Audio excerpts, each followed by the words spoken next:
The party lights flickered against the windows, laughter spilling out into the night. Music, cheap wine, neighbors pretending to like one another. That's when he shook my hand. The dentist.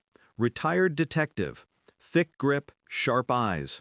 His smile was polite, but his gaze didn't linger on me.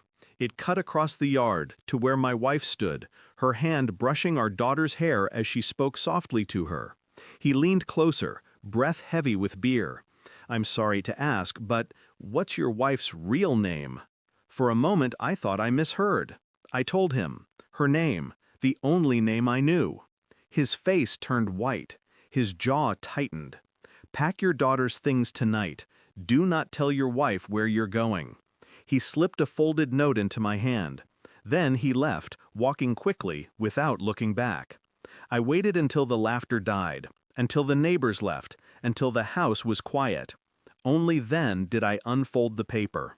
My hands trembled as I read.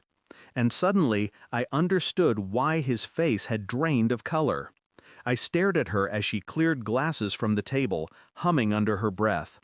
The note still burned in my pocket. Her name wasn't her name. Her life wasn't her life.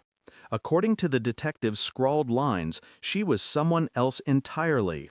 A woman with a record, a history of vanishing. A mother who had walked away from another family before us. My stomach twisted. My pulse roared. I looked at our daughter, smiling at her mother, oblivious. Was she safe, or had this been a performance all along? I watched her laugh, brush a strand of hair behind her ear, lean down to kiss our child. To anyone else, it was tenderness. To me, it was theater. I said nothing, but the silence between us thickened into suspicion. For days I lived two lives. By day I was the same husband, the same father, moving through routines with steady hands. By night I unraveled threads. I searched old records, databases I shouldn't have accessed. I checked names, faces, dates. I found shadows of her in places she claimed never to have been. A marriage certificate in another state. A missing persons report filed, then withdrawn. A sealed court document marked with her alias. Her real name. Not the one I spoke at the altar.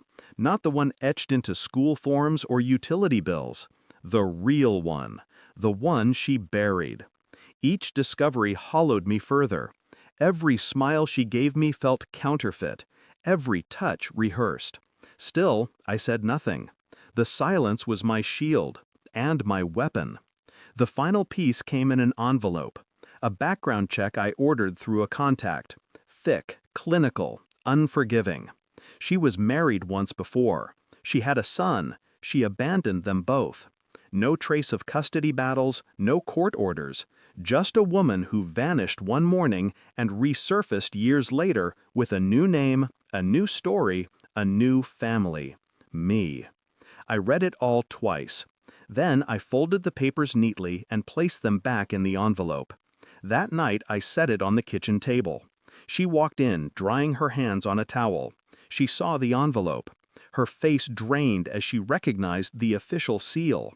Her body swayed, just slightly, before she pulled out a chair and sat down. "You know," she whispered.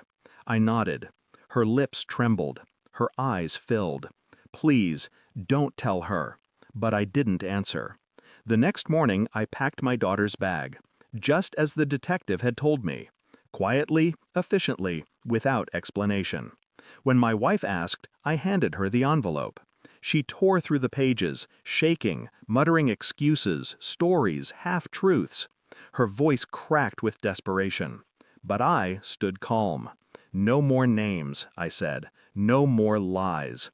Her sobs filled the room, but they didn't touch me. I took my daughter's hand.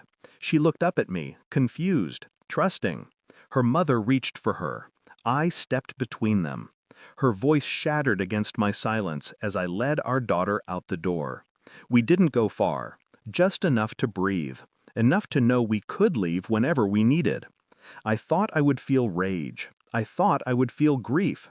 Instead, I felt nothing. Because betrayal isn't thunder. It isn't lightning. It's erosion, a slow wearing away until one day you wake up and realize there's nothing left to protect. The woman I thought I married never existed, only the mask. And I will not raise my daughter in a house of masks. When I closed the door on her cries, I knew it was final. I didn't bury a marriage, I buried a lie. And I won't mourn the death of something that never lived. Thanks for watching. Don't forget to like, share, and comment. Subscribe now to Cheating Stories Insight World for more amazing stories.